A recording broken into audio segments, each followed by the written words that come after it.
Previously on the BBI build, the last pieces of the exterior shell were hammered back into place. I started fitting the bodywork back together. Owen had a good sort out of all the shiny bits, and we started to fit the front end giant jigsaw back together. Today, we're continuing on our quest for the perfect Ferrari BBI. Now, something that's really annoyed me on the BBI build is this panel here.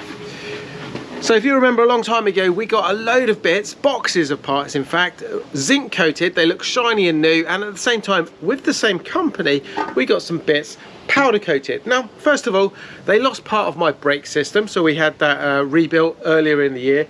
And then, well, parts of the powder coating didn't come out perfectly. They said, leave it with us, we'll redo them, and then we'll get them back to you. A year later, they gave me them back. They were all wrapped up in some nice tissue. When I got it home, opened it up, well, this is what happened. I don't know if you can see it on camera there. If I can catch it in the light, we've got loads. Now, we have sanded this back, but actually it's worse here. You can see there's loads of dents, small dents here.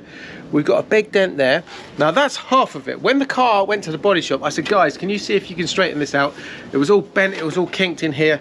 They did a great job, but they said, look, it's just beyond getting it perfect. It's kind of getting there, but what you can't see is when you catch that in certain lights, it looks horrendous. Now, if I show you where this goes on the car, you will understand why it really has to be perfect. So it sits right here on the deck lid. It is obviously black, so you can see any kind of imperfection on there, and it sticks out like a sore thumb. So luckily, I have managed to source a replacement, a used replacement. It's on its way here. The problem is we're going to have to get the replacement repowder coated, and we're going to have to get the one that sits here also repowder coated, so they match perfectly.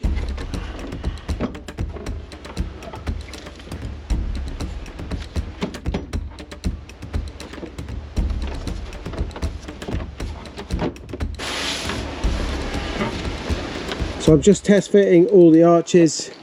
These have all been finished now, and the reason I'm test fitting it is we have pipes like this one here that I am not exactly sure where they run. They come from down this area, run through, but some of them I think came through the arch. So just got to make sure we do this right and don't trap any cables.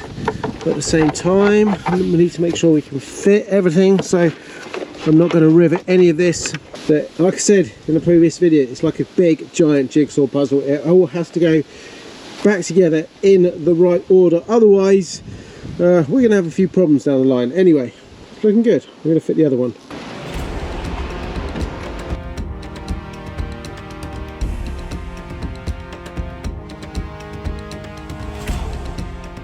I really forgot how high these things are. They make a big difference to the access on the front area, so starting to take shape. I think we should probably check to make sure the front clam's shut still.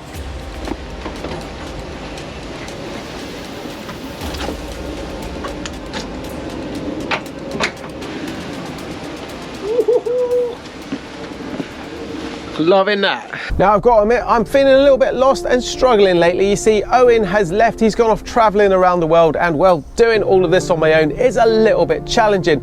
That, alongside the fact that we are just going into the winter months, well, it's honestly starting to affect my mental state. We're a great team, having a laugh together, chatting through life's problems throughout the day while having fun working on cars. You see, in my opinion, there's no better way than just to open up to somebody and let them know what's on your mind. This video is in paid partnership with BetterHelp. BetterHelp is an affordable and inexpensive way to seek therapy. They connect you with a credentialed therapist who is trained to listen and give helpful, unbiased advice. Whether you're experiencing some kind of anxiety or depression, like me, you're feeling a little bit low, maybe you're going through a tough time, or you just want to motivate yourself, therapy can be a great place to start. And getting started is very easy. All you have to do is head on over to betterhelp.com/Ratarossa, fill out the questionnaire to help assess your specific needs, and then you'll get matched with your therapist, in most cases within 48 hours or less. Finding the right therapist is important to have the right fit, and with BetterHelp you can switch at any time without any additional cost. And since it's all online, you're no longer limited to local choice therapists, and on top of that, you get to choose on how you want to communicate with them,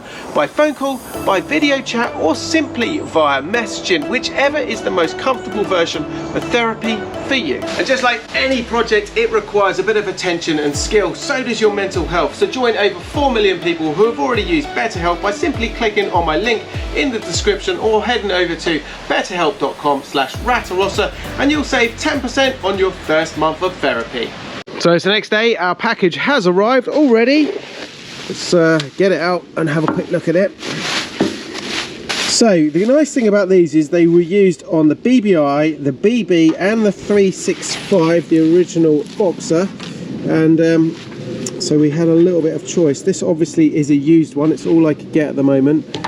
Now on the inside you can still see we've got the heat shielding for the engine there, which is quite nice. All looks good though, it all looks straight. Exterior, the edges, we've got a bit of paint missing there, but that's fine because we're going to be powder coating this one. All looks straight down there, all looks good here, and all looks good there. That's great news. And then the main bit we got to do is the top of this one. Now it is quite dirty, we're going to have to clean it up, but on first glance, well, we have got a little bit of a mark here, but we can sort that out. So this is obviously going to go to a powder coating.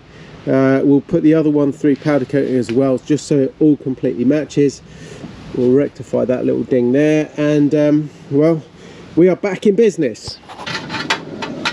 Now, as you know guys, I love to get you involved in this BBI build, and today's dilemma is all to do with these engine panels that sit here. There's one on this side and there's one on that side. So this is one of the two from the car, and we had it all vapor blasted a little while ago, which came out okay, but as you can see, the actual panel itself, well, it suffered a little bit. So we've got some bends in it, we've got a load of little marks down here, but we've got a load of dings in it, and we've got some kind of rust spots that have obviously come out with the vapor blasting, but were there originally. It's all bent up there. So really the problem is I would love to replace this. Now they were only £30 from Ferrari, but unfortunately they stopped making them a long time ago. So what I'm looking for is recommendations of a company who can possibly make me one of these out of some sheet metal, someone with some skills. It's quite complex, but it can be done. I need something shiny and new. I don't really want to put this back on the car. So if you've got any suggestions, drop them in the comments below. So really at the front, what we've got left is we've got the tub to go in, that will be last. We've got a couple of panels here. Down here we have got some air, part of the heating system, either side. We've got to do that. That is a bit of a hold up at the moment because I'm just restoring or refurbishing those.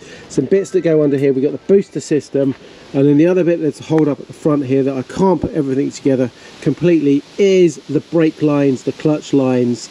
Once we got that, this can be finished quite quickly, and then it's all done. We've got a little panel to go here, we've got the piping for the radiator, and then that's all good. And we're going to move our way back in the meantime to the rear of the car, start putting some pretty bits back in here. Let me give you a quick update of what's happening back here. So we have been cleaning up all of the covers here. We've taken off all the protective tape and just given it a good old wipe up. Still a couple of little bits to go with the tubes down there. They'll come up nicely. But what the plan is here, we're going to work our way backwards. We've got the fuel tanks to go in either side. We've got the oil tank. We can't obviously do the engine at the moment. We're still deciding what we're going to do with that. And we're going to just put on a few little bits here. So my pile of parts starts to go down.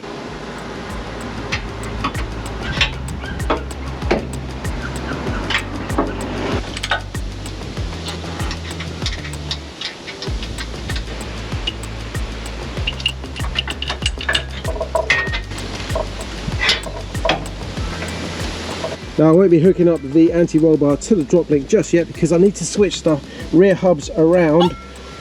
I've got them on the wrong way. This is meant to be going that way to undo it. And I had the same problem on the Ratarossa. And well, I'm not going to be making the same mistake twice. Now something I wanted to point out is that we have gone to extreme lengths getting the bodywork right on this one. Now, for example, up here, you will see it looks pretty bad if we're honest, yeah, but that was all because this car was the last series of Ferraris that were hand built by Ferrari at the factory. So that is all the beating marks, the panel beating marks where they shaped this front clam, or even paint drips on the chassis. They're there on purpose. We have left them. We could have easily have rectified that, smoothed it out, or just sanded back the drips on the frame, but we haven't done it. We've left it because that's how this BBI was built.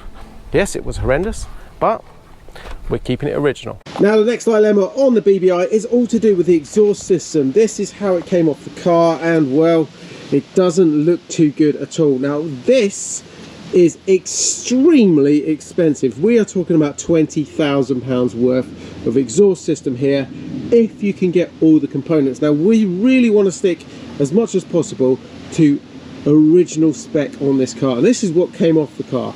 But is this beyond repair? Let me show you. We've got some bits on here that are a little bit concerning. So at one point, for example, on these manifolds, there's 4 manifolds here, there has been a repair.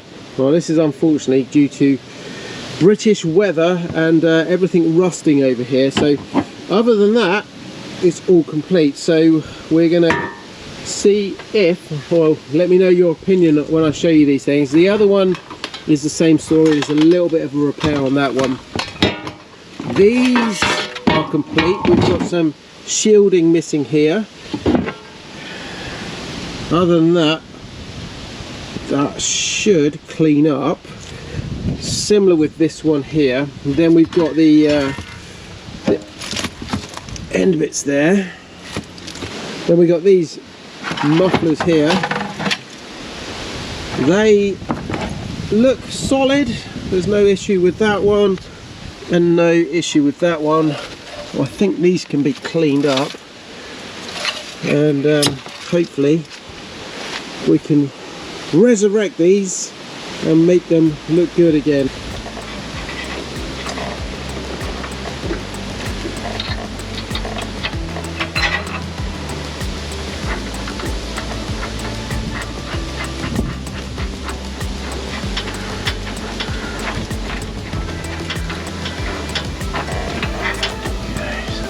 So, front one goes like that.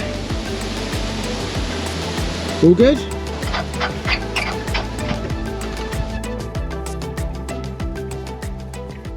Now I have to put my hands up here and admit we have made a bit of a mistake on the paintwork for the BBI. Let me show you. So this panel here and this panel here, you've already seen the engine covers. I've got to sort out that one problem. We've got a second problem though. This is meant to be satin black. You can see here we've got a bit of a lip, so this is recessed, so is that one, and well, originally these were black, and I just completely overlooked it. Luckily someone saw it in the and left me a comment, so anything like that, guys, it really helps. Make sure you leave the comments. So it's not terrible though, because as it would be done at factory, they would spray it all first and then they would mask everything off, and then they paint this bit anyway. So it's going to be a little bit of hassle because we've got to make sure we get no overspray anywhere. What we're going to do is we're going to do it a bit later on when we're a bit further on the build. The guys at the body shop are going to be polishing the whole car again. They did a quick polish on it, but they know that I'm going to be in and around this car doing lots and lots of jobs. So the final polish, when I've done my stuff, is going to make this one look absolutely perfect. It's all about the shiny bits today. Shiny bits are feel-good factor. This is our selector rod for our gear shift. And that is the fork that goes on the end. And that is a coffee to celebrate.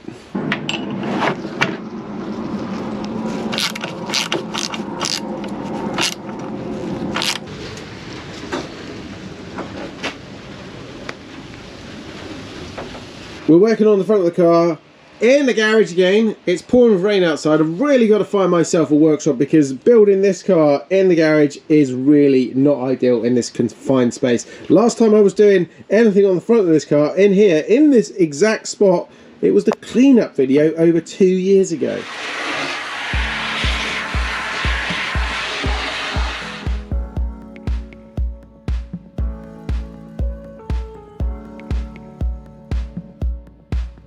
Anyway, I'm currently installing the headlight motors here. We've put them in place. Everything's all been cleaned up, all the cables, all the connectors, all the body, all the zinc plating.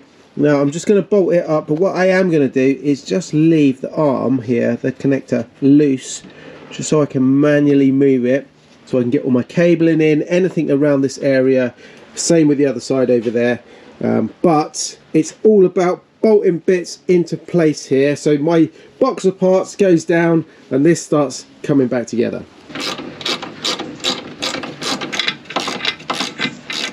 Now, as I mentioned earlier, one of the hold-ups in the front area here is all to do with the brake lines, and in the previous video I asked for your help regarding the dilemma I had with the really strange light grey coloured brake lines all around the car here. Now this one's a bit dirty so you can't really see it on here. Anyway, thank you for all of your comments. There were loads and loads of them, and I think I found a solution. So in the background, what I'm going to be doing of an evening is rebuilding the brake lines on the BBI. Now I kept all the small little bits like this. The only ones that are currently on the car are the big ones that run from the front to the back there in the engine bay. So we're going to start by doing all the small bits, and then well, hopefully we're going to have a perfect braking system back on the BBI in the end. Brake booster is in. What a struggle that was. Everything has to be turned, slotted into a tiny little gap, but it is in. It's looking good. I've got all the pipes in, all of this air pipes in behind it, so hopefully it won't have to come back out again. Next job in the engine bay, well, I want to start getting some of the bulkier stuff back in the car. Now if you remember, a while back I restored both of the fuel tanks in my garden, so we're going to put the tanks back in the car and save some space around here. Now I've had all of the straps here, the tank straps, they've all been powder coated. They're looking shiny and new, and we've even had the little retaining clips here. They've all been zinc coated, so they slot through there like that. So we're going to put those in the car and well, start creating some space. Tanks are now both in. They're loosely fitted, and the reason for that is I need some split pins to go in these little holes here. That's where it's a little bit annoying. Owen's gone off travelling. I can't blame him anymore. It's all down to me. Anyway, I'm going to order some of those up. It's actually quite a good thing that they are loosely fitted at the moment. I've got to hook up all of the pipe work down the bottom here for the fuel kind of balance pipe. We've also got connections at the front, at the bottom of the tank down there, that will go to all the fuel pumps that sit right down under there. And I'm not exactly sure about all the cabling here, how that routes. I've got to do some research on that. So for the time being, we're going to leave them loose. I'll get some split pins, and then when we're ready, we'll put the straps on the tanks. One good bit of news though is I've spoken to a company called CSP who I bumped into at a show last month. They have popped up, lovely guys, Simon and Curtis. They've taken away the whole exhaust system that I showed you earlier, along with the powder coating bits for the engine lid and a few other little bits. They're going to try and work some magic on that system. There's no promises, but I'm keeping my fingers firmly crossed because I simply don't have the £20,000 budget to replace it for a new one. So we're going to join them in a future video. In the meantime, I've set myself a goal on this one. I want this car on the road in spring 2024. Let me know in the comments below if you think that could possibly happen, and well, just give me any kind of inspiration in the comments, because this, like I say, is a hard slog. In the meantime guys, check out what I get up to on a daily basis over on my socials, and I will catch you all very shortly in the next one. Ciao for now.